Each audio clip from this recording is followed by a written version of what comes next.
ನಮಸ್ಕಾರ ಸ್ನೇಹಿತರೆ. ಡಾಕ್ಟರ್ ರಾಜ್ಕುಮಾರ್ ಅಸಲಿ ಹೆಸರು ಸಿಂಗನಲ್ಲೂರು ಪುಟ್ಟಸ್ವಾಮಯ್ಯ ಮುತ್ತುರಾಜ್. ಇವರು ಏಪ್ರಿಲ್ 24, 1929ರಂದು ತಲವಾಡಿ ತಾಲೂಕಿನ ದೊಡ್ಡಗಾಜನೂರಲ್ಲಿ ಜನಿಸ್ತಾರೆ. 1953ರಲ್ಲಿ ಬೇಡರ ಕಣ್ಣಪ್ಪ ಚಿತ್ರದ ಪ್ರಮುಖ ಪಾತ್ರಕ್ಕಾಗಿ ನಟನನ್ನ ಹುಡುಕುತ್ತಿದ್ದ ಚಲನಚಿತ್ರ ನಿರ್ದೇಶಕ ಎಚ್.ಎಲ್.ಎನ್. ಸಿಂಹ ಇವರು ಸಿಂಗನಲ್ಲೂರು ಪುಟ್ಟಸ್ವಾಮಯ್ಯ ಮುತ್ತುರಾಜ್ ಅವರನ್ನ ಆಯ್ಕೆ ಮಾಡಿ ಅವರಿಗೆ ರಾಜ್ಕುಮಾರ್ ಎಂದು ಹೆಸರಿಸಲಾಯಿತು.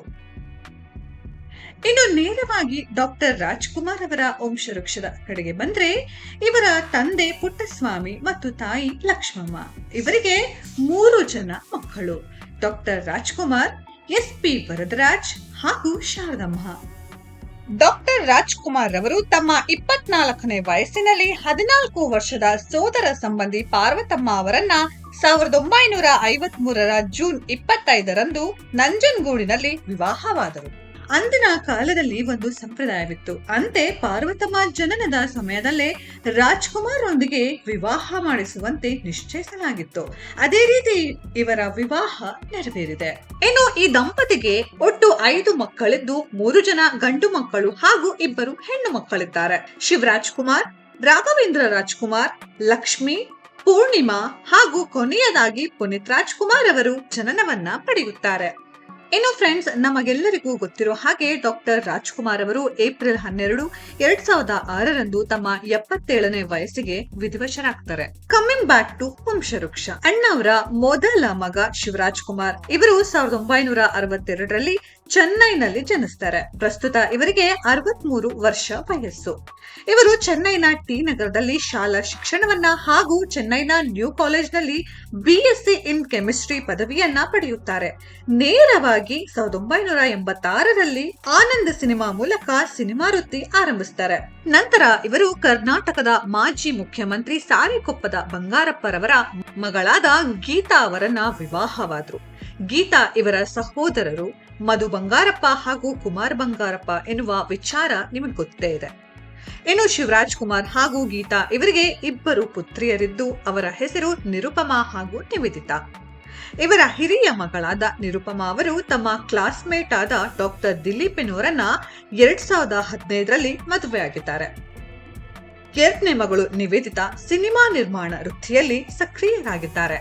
ಇನ್ನು ಫ್ರೆಂಡ್ಸ್, ಡಾಕ್ಟರ್ ರಾಜ್ಕುಮಾರ್ ಅವರ 2ನೇ ಪುತ್ರ ರಾಘವೇಂದ್ರ ರಾಜ್ಕುಮಾರ್ ಇವರು 1965 ಚೆನ್ನೈನಲ್ಲಿ ಜನಿಸ್ತಾರೆ. ಇವರಿಗೆ ಪ್ರಸ್ತುತ 60 ವರ್ಷ ವಯಸ್ಸು.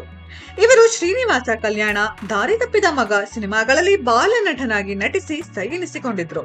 1989ರಲ್ಲಿ ನಂಜುಂಡಿ ಕಲ್ಯಾಣ ಸಿನಿಮಾ ಮೂಲಕ ನಾಯಕ ನಟನಾಗಿ ಹೊರಹೊಮ್ಮುತ್ತಾರೆ. ಇನ್ನು ರಾಘವೇಂದ್ರ ರಾಜ್ಕುಮಾರ್ ಅವರು ಮಂಗಳ ಎನ್ನುವರನ್ನ ವಿವಾಹವಾಗಿದ್ದಾರೆ. ಈ ದಂಪತಿಗೆ 2 ಗಂಡು ಮಕ್ಕಳಿದ್ದು, ಒಬ್ಬರು ವಿನಯ್ ರಾಜ್ಕುಮಾರ್, ಇನ್ನೊಬ್ಬರು ಯುವರಾಜ್ ಕುಮಾರ್. ಮಗ ಯುವರಾಜ್ ಕುಮಾರ್ ಅವರು ಶ್ರೀದೇವಿ ಭೈರಪ್ಪ ಎನ್ನುವರನ್ನ ಪ್ರೀತಿಸಿ 2019ರಲ್ಲಿ ಮದುವೆ ಆಗಿದ್ದಾರೆ.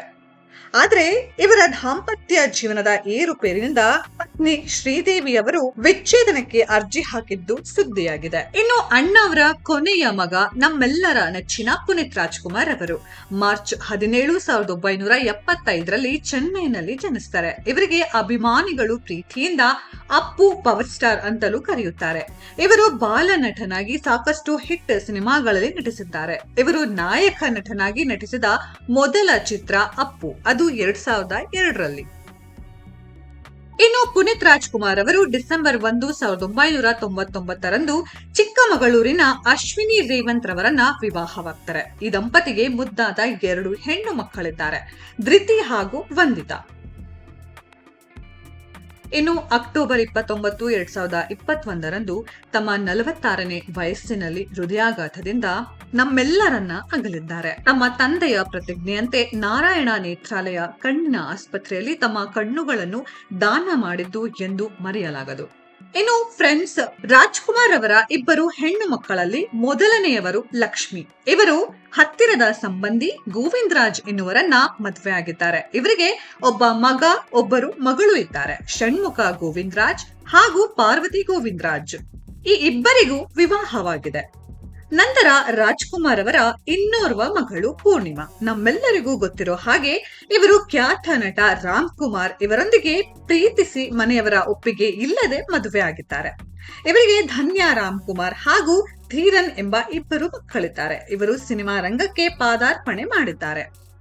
ಇನ್ನು ಫ್ರೆಂಡ್ಸ್, ಖ್ಯಾತ ನಟರು ಶ್ರೀಮುರಳಿ ಹಾಗೂ ವಿಜಯ್ ರಾಘವೇಂದ್ರ ಇವರು ಹೇಗೆ ಸಂಬಂಧ ಅಂತ ನೋಡ್ಬೇಕಂದ್ರೆ, ಇವರು ಪಾರ್ವತಮ್ಮ ರಾಜ್ಕುಮಾರ್ ಅವರ 3 ಜನ ಸೋದರರಲ್ಲಿ ಎಸ್.ಎ. ಚೆನ್ನಿಗೌಡ ಇವರ ಮಕ್ಕಳಾಗಿದ್ದಾರೆ ಹಾಗೂ ಸಿನಿಮಾ ರಂಗದಲ್ಲಿ ಸಕ್ರಿಯರಾಗಿದ್ದಾರೆ. ಫ್ರೆಂಡ್ಸ್, ಇದಾಗಿತ್ತು ಡಾಕ್ಟರ್ ರಾಜ್ಕುಮಾರ್ ಅವರ ವಂಶವೃಕ್ಷ. ಇದರಲ್ಲಿ ಹಲವರು ಸಿನಿಮಾ ರಂಗದಲ್ಲಿ ಸಕ್ರಿಯರಾಗಿದ್ದು, ಕೆಲವರು ತಮ್ಮದೇ ಆದ ವ್ಯವಹಾರದಲ್ಲಿ ತೊಡಗಿಕೊಂಡಿದ್ದಾರೆ. ಸ್ನೇಹಿತರೆ, ಮುಂದೆ ಯಾರ ವಂಶವೃಕ್ಷ ಮಾಡ್ಬೇಕು ಅನ್ನೋದ್ರ ಬಗ್ಗೆ ತಪ್ಪದೆ ಕಾಮೆಂಟ್ ಬಾಕ್ಸ್ ಅಲ್ಲಿ ಕಾಮೆಂಟ್ ಮಾಡಿ. ಈ ವಿಡಿಯೋ ಇಷ್ಟ ಆಗಿದ್ರೆ ಲೈಕ್ ಮಾಡಿ, ನಿಮ್ಮ ಫ್ಯಾಮಿಲಿ ಹಾಗೂ ಫ್ರೆಂಡ್ಸ್ ಜೊತೆ ವಿಡಿಯೋನ ಶೇರ್ ಮಾಡಿ, ಚಾನೆಲ್ ನ ಸಬ್ಸ್ಕ್ರೈಬ್ ಮಾಡಿ, ಬೆಲ್ ಐಕಾನ್ ನ ಕ್ಲಿಕ್ ಮಾಡೋದನ್ನ ಮರಿಬೇಡಿ. ಅಲ್ಲಿವರೆಗೂ ಸ್ಟೇ ಟ್ಯೂನ್ ಕಾವ್ಯ ಧ್ವನಿ. ಧನ್ಯವಾದಗಳು.